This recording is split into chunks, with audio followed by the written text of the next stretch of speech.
Group is ready, and so I'm going to turn it over to the students. Good morning. This morning when we came in, we're very tired. So we decided we'd like to do something to wake us up. So we decided on doing max breakers. I'd like to do one with you all. The only instructions are to not look at anybody else's paper and do things as you hear. Like don't ask questions. First thing we need to do is close the paper and pass.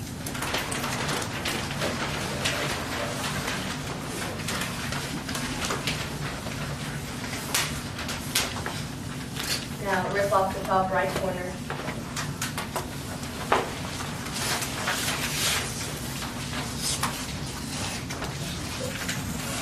Now fold it in half again.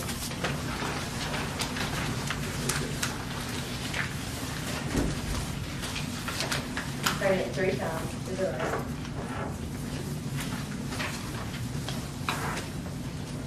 And tear off the top left corner.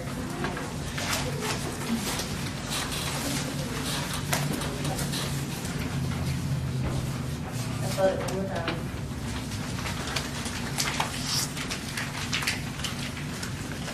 Tear off the bottom right corner.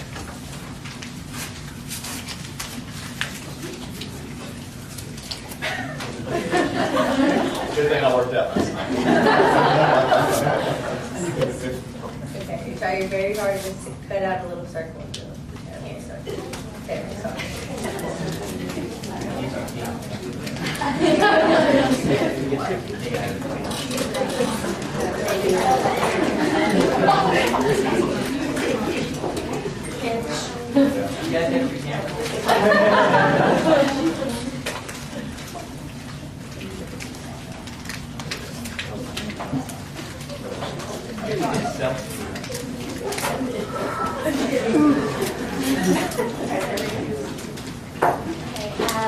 Now if everyone would please open their papers and hold them up. The Halloween up here.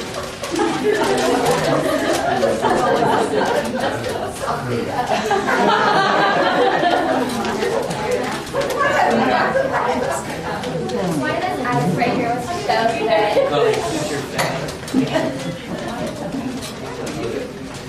icebreaker was to show that everyone hears directions differently.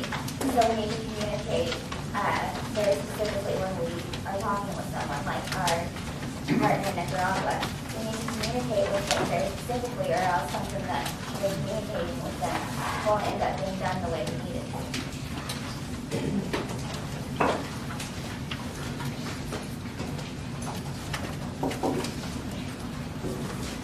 Alright, so I'm going to talk a little bit about our story. Basically, we started off last year. A group of students came together and we're like, we're tired of the traditional classroom. We don't like how we're just cramming for a test and not really remembering the stuff afterwards. So we went to Ms. Treese and talked to her about it, and she said, we can do that. And she found an organization that we could partner with, and we were actually able to make an impact. We came together so that we can make a difference in the community and not just do standard classroom work where all it does is benefit you for short term. Whenever she teamed us up with that organization, it was good because it kick-started our thinking. We had several different projects within that, one of which included implementing education into orphans overseas. We had to think of all the different challenges about how you had to use the different technology that we had here, and we were curious whether they could actually have access over there. So we had to think of different ways that we could actually get our knowledge over there to help them, because in order to do that, you have to be able to educate the people and not just supply them with resources. Throughout that process, it really kick-started our design thinking. This was because we had to think of what we needed to know, like she mentioned, what we already knew about what they had. This was including their resources, their climate, their education already, what their primary school was, like their high school here. Then we needed to learn about how they needed to grow, not just implement the American idea. Because if we went over there and did that, then that would fail, because they don't need the American idea. They need what's best for them.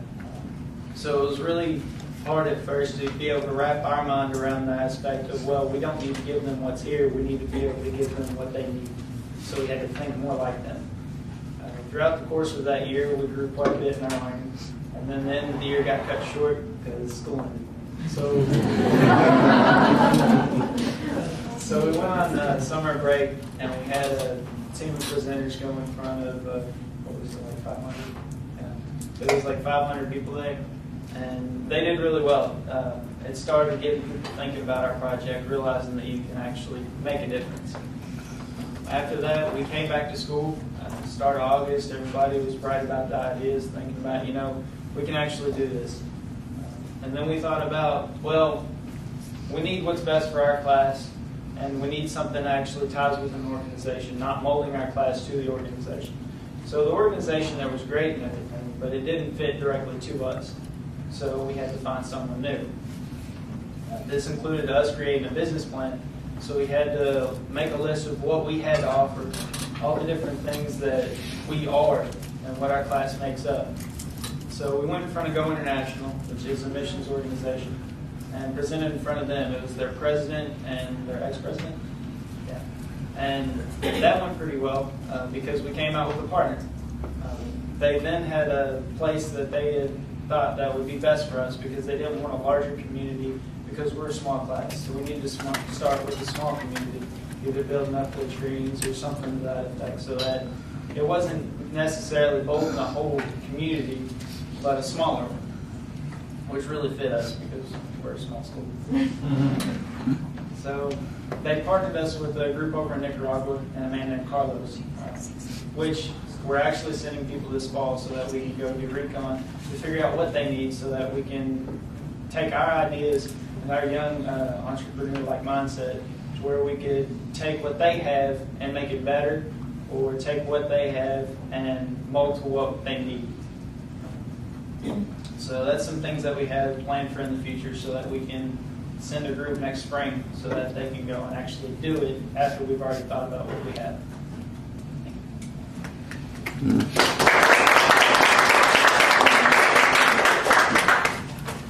Why we do this? Maybe a lot of people have a question why we do this. We have a reason why we do this because we want to help those kids. They don't have a family. They don't have mom and dad. They never been at school. We want to help them to go to school or we can show them the way to reach their dream. We can show them to be a doctor. They can be the professor. They can be whatever they want. But they don't have the key. We want to be the key. We want to give them hope. We want to give them love. We want to give them faith. They don't know. We want to tell them they're great. They never heard what great means. We want to show them they are great. We want to show them they can do whatever they want. We can be their key, and then we can open their dream, and then they can go and they can reach their dream. Now we were here because we want to help them. We're not gonna go there and build the village. We can't. But we just give them hope. That's a big deal. One person can love by one person. That's a big deal for them. We want to do something big thing because we can't. We can't give them love. We can't give them hope. We can't give them faith. We're gonna do that whole thing, and that's why we're here. We're gonna help them. We're gonna open their dream. That's all.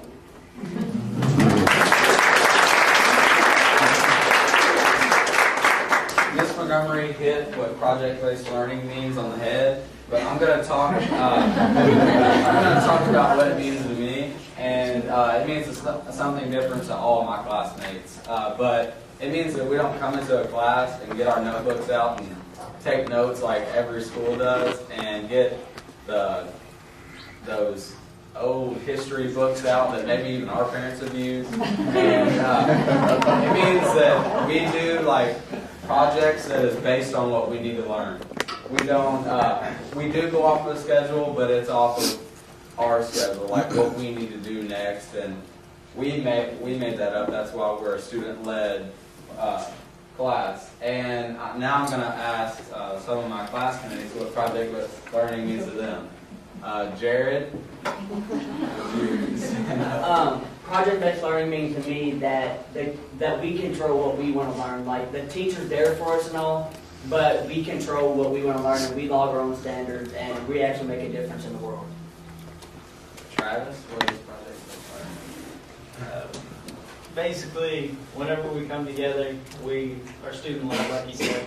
It allows us to actually be self-motivated so that we don't need a teacher telling us, do this or you're going to get a 0 and fail this class. And it allows us to know that we're actually making a difference and not just sitting in class doing standard work. That's what project-based learning means to our class.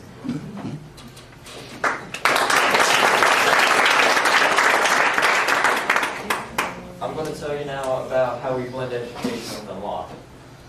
One of the ways is through a Socratic seminar or a Socratic circle. And what that is once a week, our class gets together in a discussion about a book we're reading. We just now finished reading the Poisonwood Bible, and we have one more Socratic seminar to do about it.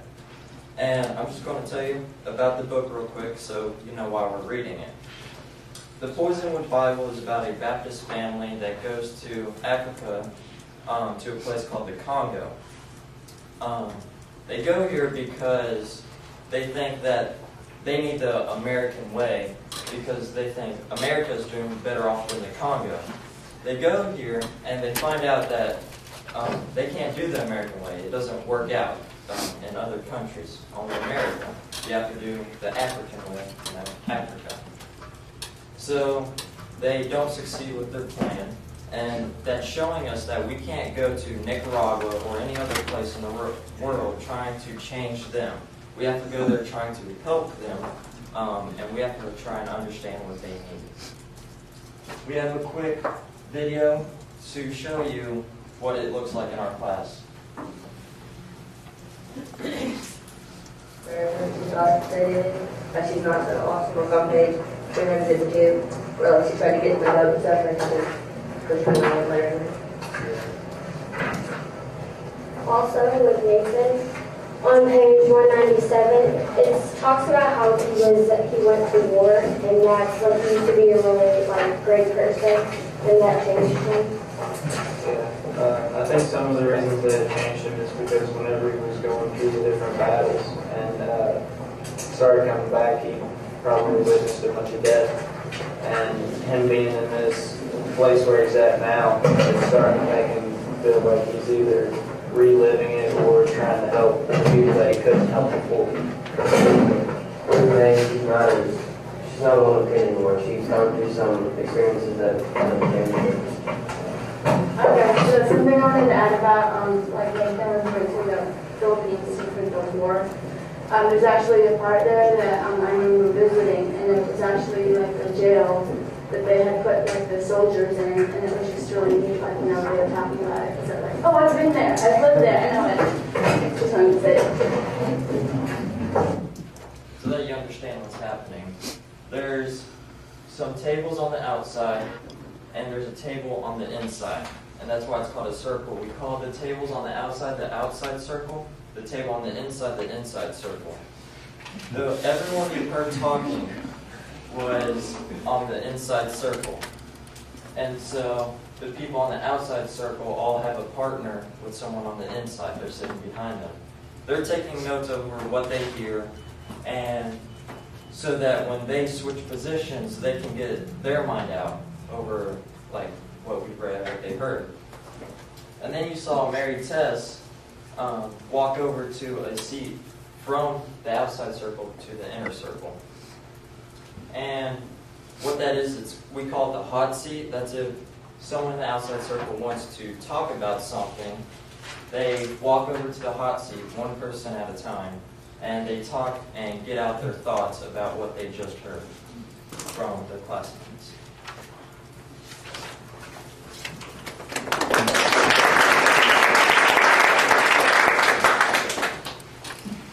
So I'm going to be talking about what makes our classroom different from any other classroom. classroom in the world.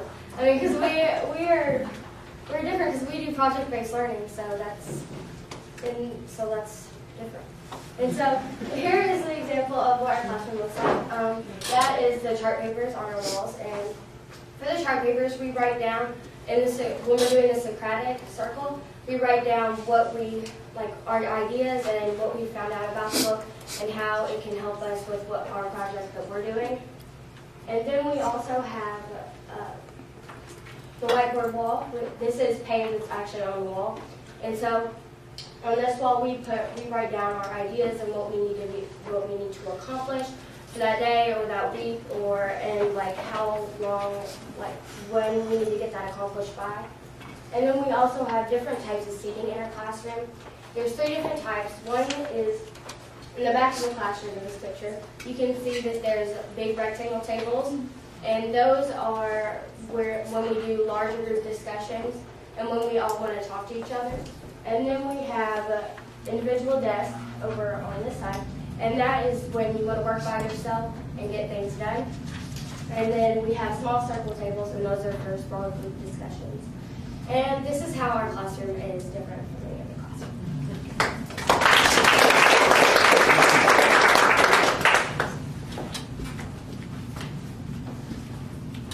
As Ms. Montgomery has briefly mentioned, we have been given a bus by our Board of Education that is no longer used for student transportation. They wanted us to do something different and creative with it. So after lots of brainstorming and deciding what we were going to do, we decided to create an interactive cultural learning experience for elementary students. With that, the first step is to go in and to strip out the insides of the bus and to remodel it. The end goal is to take it around to elementary schools in our area and as a fundraiser for the mission work that we are going to be doing in Nicaragua, and there are plans and goals there. On that, we would have our stations and an experience of culture around the world and the different components of that culture for the students. Here are some examples of stations. One is sports, and soccer is very, very popular in other countries, especially in Southern America. And so we have a homemade soccer ball that an impoverished child would make because they can't afford to get their own. So that's what they would do. That's one of the stations we would make with them. Another, music and dance is a big part of culture, and so we would do homemade instruments. And language, we have Frozen, since Let It Go is very popular right now. We are using it to show 25 different languages to the students and that are spoken around the world. Today, we want to let you all experience one of the stations because we also are doing games that children in other countries do. When Travis and I were in Haiti this summer at Vacation Bible School, they did a game called TikTok, and so we are going to actually let you all play that today. So these tables over here, if you all want to be a group, and then you want to do all of this over here. The fun fact is these are actually the soccer balls that we're going to be making with the students that are a couple of our boys that wrapped in duct tape. So the purpose of our bus and our stations is the most important is fun. We want to be able to teach the kids and let them have an enjoyable learning experience, but make it very fun and interactive for them. And then the other part is for us, like we have to do a lot of planning and organizing through it. How we're going to do it, starting with stripping out the bus, which you saw before, and all the work we have to put into that. So that is our purpose, and that is our goal and plans for the bus. Thank you.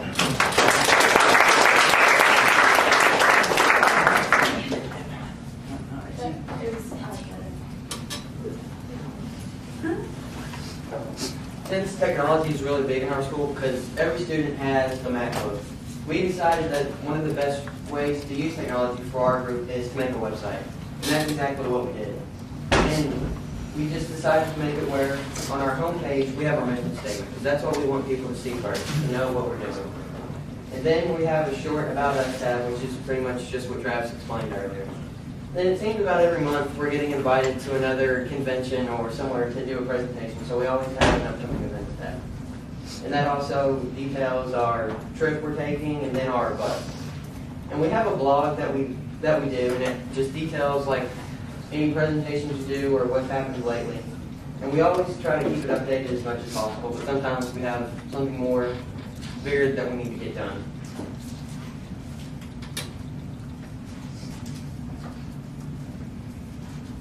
And another thing we like to use is Google Docs, because that's a good way for all of us to be able to collaborate with each other and put our ideas and details down on somewhere where we can always change them. And our business plan that we mentioned, we made on Google Doc. We put our ideas down, and then we changed it from there and we edited it. And one way we'd like to show you how we use Google Docs is through this link. And if anybody has a computer, they're free to use it and try it. The link is bit.ly/, I think, ESI one. It's right there. So you'd like them to go there if they have Yeah. a computer? And another way, since we always want to be able, make sure we're on the forefront of informing people, we have a Twitter that we've been using. And another way we want to use technology on our bus is we have the thing called a Ricoh data camera, which you've seen Mr. Pearson use all throughout the day. And this pretty much takes a 360-degree photograph. And there's just like a virtual reality helmet. It's just cardboard. That's like a $10 kit. And you can put your phone in it, and you can turn your head whichever way. And that's pretty much how you look at the 360-degree photo. Yeah. Hold it above your head, and so it's synced to your phone. So you press a button, and it just took a photo of the entire room. So we're gonna try to pass it out. Yeah,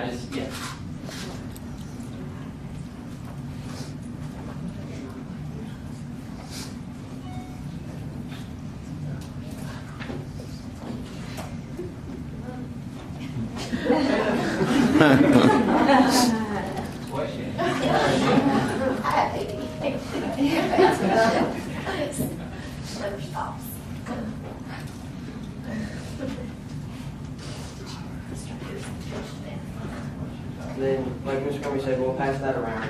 And see, this is kind of what we do. We always have, like, we even had a Google Doc for this presentation and what we wanted to go across the line.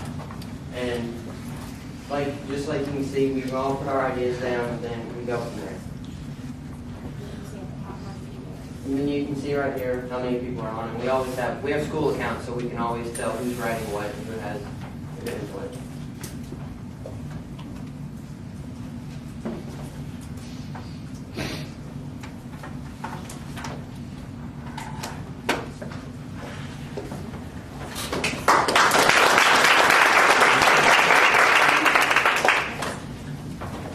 Just a little bit about Weebly. It's an online website that the students in the classroom use for standard-based grading.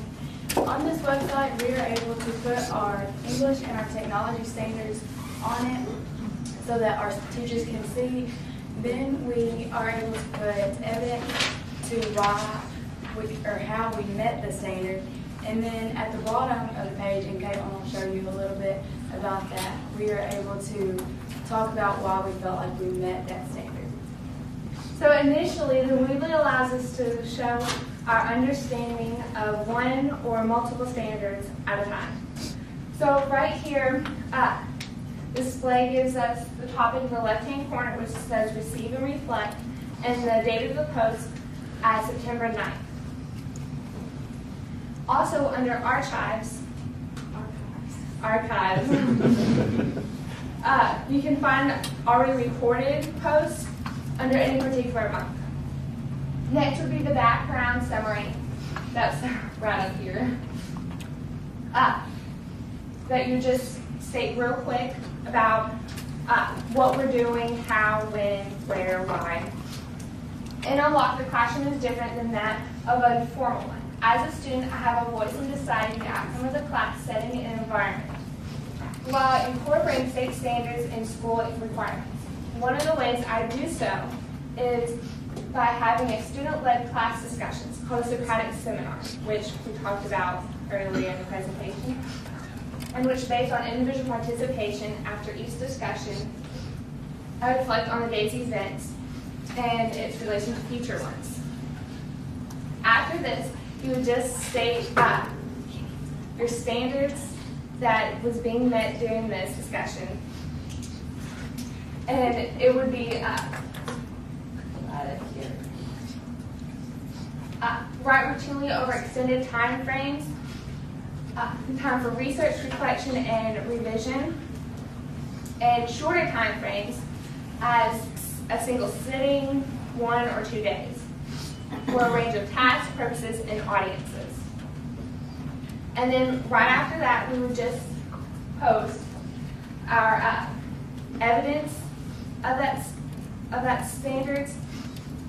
And the evidence that the Wheelie provides right now is the worksheet that we do every time we do a Socratic seminar. So this one's based on the first one that we did on Book 1, Genesis, and the Poisonous Bible by Barbara Kingsolver. And we would just do an individual reflection after it of the inner and outer discussions. And on the second page, we would just rate ourselves from 1 to 5, 1 being the least able to participate in the discussion, and 5 being the highest. And then we just tally mark our partners' participation within the discussion. And then finally, we would take notes on our thoughts and share our strongest one with the class.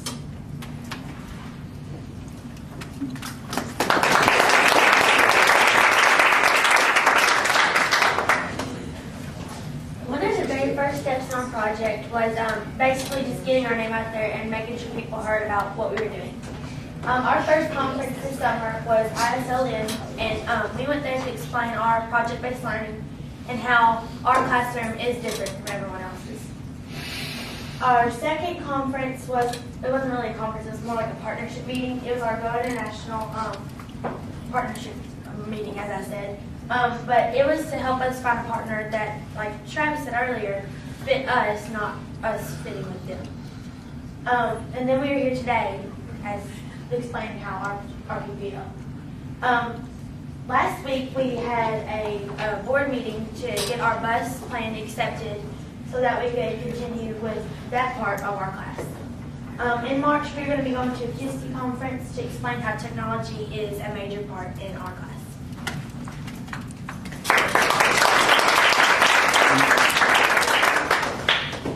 As you all have already heard multiple times, we went to Go International a few weeks ago and we presented them about what our plans were and asked if they would partner with us, and they said sure. And now we're in the process of working on a Nicaragua trip to where we're going to have some of our classmates go in the spring. This is our mission statement, and I want to point out a few elements of it. Student-led, and I know you all have heard of this, but we are truly a student-led class to where, like, they just said we log our own standards, and even though the teacher does tell us what standards we're using, we still log our own standards, and we still have to prove what we're doing. And the teacher helps us along, but we decide what we need to do. And these are what we call the 3 E's. And educate, we want to go over there and hopefully get a partnership with them and help educate their children in whatever subject they need help in. We want to empower and equip them, and we feel like if we do these 3, then we will help them become the next generation leaders in our country. The next is duplicatable. After we get done in Nicaragua doing whatever project we need to do, we want to be able to go to a different country or wherever we feel led to go and be able to help them just as much as we help the Nicaraguans. And lastly, we want to make them self-sustaining. So say we go to school and it blows down in a storm, we don't want them to have to call us and ask them to come build it again. We want to teach them how to do this stuff. We want to educate them, not only schoolwork, but like just educate them in life.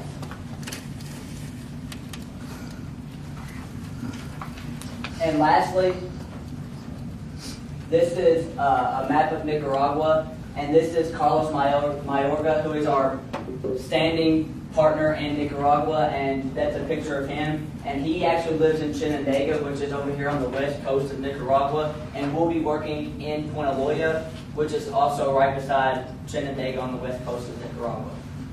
And we hope you all enjoyed our presentation and learned a lot.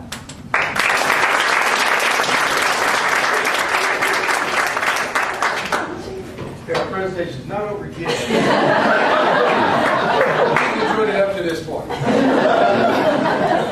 Okay. Well, everybody knows how a lock works. Everybody knows how a lock works. It needs a key, and of course the lock to be a lock. And it might already be open, but if you don't have a key and it gets locked, you can't do anything with it. So we want to have this represent the people and the communities and the children that we would be helping in Nicaragua and around the world. And we want to be represented by the key. And we want to use this key to open new opportunities or unlock them. And we want to unlock opportunities that they wouldn't have because they don't have people pushing them or loving and giving them hope that they can do whatever they want. Like Faven said, they can be a professor or a doctor. They might just not know it yet because they don't have anybody to teach them or to empower them or equip them like we would be doing with our mission statement.